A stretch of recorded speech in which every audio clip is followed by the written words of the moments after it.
Vispār, manuprāt, skolā bērni ir ļoti tādi palikuši, ļoti agresīvi. Es atceros, ka, kad es mācījos, man visgrūtākais bija 6. un 7. gads, jo tieši tas bija tas laiks, kad bija par to krievu valodu, otro valsts valodu, un tad man prasīja, ko tu domā par to? Un es jau teikšu, ko es domāju.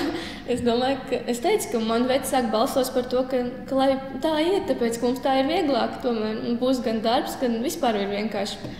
Un tad tad gan bija tā grūti, tad viņi sāk man apsmiet, saka, kaut kāds krievu patrioti un tā, visādi jociņi un tā. Es pat gribēju pāriet uz 7. skolu, uz krievu skolu, tāpēc, ka es mammai gan mājās raudāju, es teicu, ka es vairāk negribu, man viss apsmēja, mans tur kaut kur mētājās, man tas nepatīk. Es vēl esmu tā, man viegli var aizkustināt, ka es sāku šaudāt.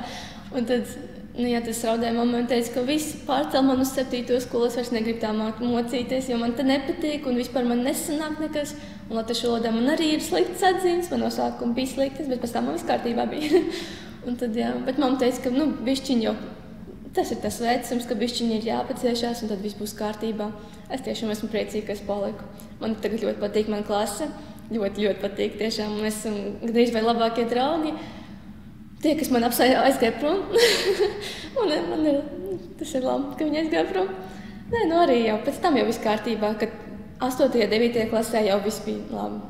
Man mamma stāstīja, ka man aizved uz bērnu dārzu. No sākuma es biju krievu grupiņās, bet pēdējo gadu aizved uz latviešu grupiņu. Tad man bija kādi 6 gadi, un viņa teica, ka priekš manis tas bija ļoti tāds stress, ka es nācu uz vidi, kur visi runā valodā, kuras nesaprotu, es vispār nezināju.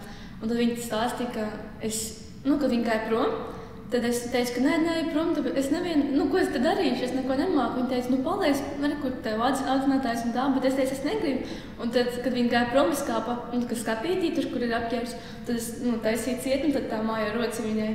Un viņa teica, ka viņai tajā brīdī vienkārši sirds lūza, bet viņa saprata, ka tā vajag. Un tad viņa kādu nedēļu vai 2 domā, vai viņa tiešām izdarīja pareizi, ka viņa man aizsūtīja uz latviešu grupiņu, bet pēc tam jau labi.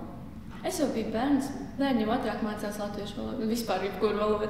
Es ātri iemācījos, tad jau viss kārtībā.